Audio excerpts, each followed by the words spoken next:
এই সূরাটি আয়তনে ছোট হলেও মর্যাদার বিচারে কোরআনে কারীমের শ্রেষ্ঠতম সূরাসমূহের মধ্য থেকে অন্যতম।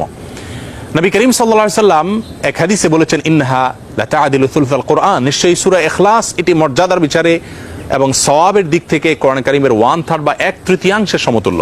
বুখারীর এক বর্ণনা থেকে বোঝা যায় নবী সাল্লাল্লাহু আলাইহি সাল্লাম সূরা ইখলাস একবার পাঠ করলে কোরআন কারীমের 1/3 তেলাওয়াত করার সমান সওয়াব পাওয়া যাবে, সেটি বলেছেন।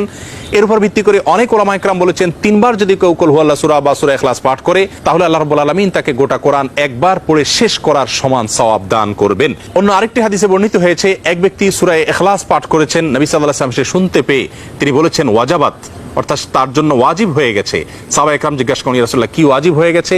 তিনি বলেছেন তার জন্য জান্নাত ওয়াজিব হয়ে গেছে, জান্নাত আবশ্যক হয়ে গেছে। অন্য একটি বর্ণনায় তিনি বলেছেন, যদি কেউ 10 বার সূরা ইখলাস বা কুল হুয়াল্লাহ সূরা পাঠ করে আল্লাহ রাব্বুল আলামিন তার জন্য জান্নাতে একটি প্রাসাদ নির্মাণ করবেন।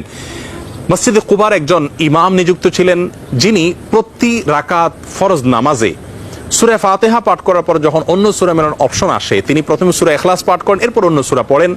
সাহাবা ইকরাম এবং সেই মসজিদের মুসল্লিরা নবী সাল্লাল্লাহু আলাইহি ওয়াসাল্লামের বিষয়টি উত্থাপন করলেন এবং তারা জানতে চাইলেন কেন তিনি এমনটি করেন। সূরা ইখলাস এটি তো প্রত্যেক রাকাতে পড়াটা বাধ্যতামূলক নয়, সূরা ফাতিহার পর তিনি নিয়মিত এটি কেন করেন?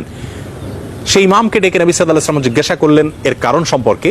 তখন তিনি বলেন, ইয়া রাসূলুল্লাহ, আমি সূরাটাকে